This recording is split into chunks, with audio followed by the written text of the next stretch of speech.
Naranasan mo na bang mabigo? Yung pakiramdam na parang masyadong mabigat ang pangarap para sa kamay mong sugatan na. Naisip mo na bang hindi mo na ito maaabot dahil sa mga maling desisyon na gawa mo? Naisip mo bang sumuko na lamang? Pero naisip mo rin ba na baka ang kabiguan hindi katapusan, kundi panimulang hakbang? Dahil ang kabiguan ay hindi wakas.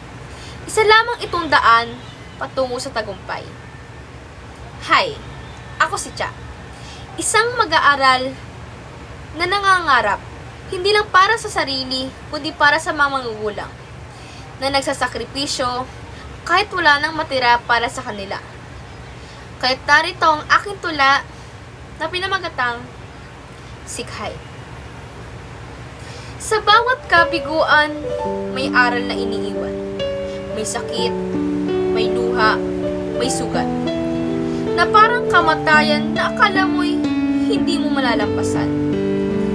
Ngunit kalaunan aking napagtanto na sa bawat patak ng luha, bawat pagkakamali, bawat tanong na hindi ko kaya, hanggang dito na lang ba ako?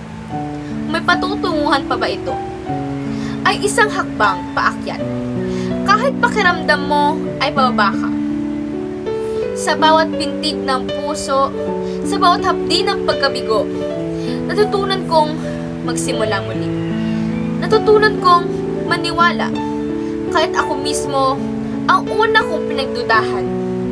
Kahit na mahirap, kahit na gusto ko nang bumitaw, inaalala ko na ang bawat kabiguan ay tulay papunta sa pangarap na matagal ko nang inaabot.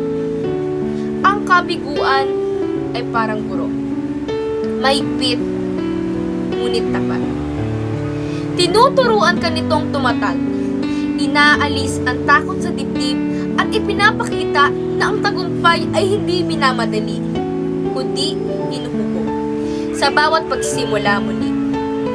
Hindi agad tagumpay ang gantimpala ng pagsusumika.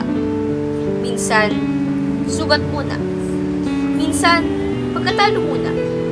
Minsan, tahimik na iyak sa sulok na silid habang walang nakakakita. Sa gitna ng katahimikan, natutunan kong ang lakas ay hindi laging sigaw.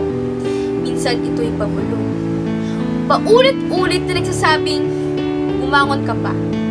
May dahilan ka pa. Kaya't huwag kang matakot padismaya. Huwag kang matakot madapa. Dahil sa bawat kabiguan, may lakas na nagtatago, naghihintay, na ikaw ay muling tumayo. Ito ay isang munting paalala. Hindi ka mahina dahil nadapa ka.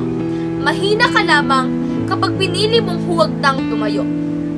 At sa huli, kapag naabot mo na ang minimithi mo, maiintindihan mo na ang bawat kabiguan ay hindi hadlang, kundi hakbang, isang hakbang patungo sa tagumpay na walang hanggan.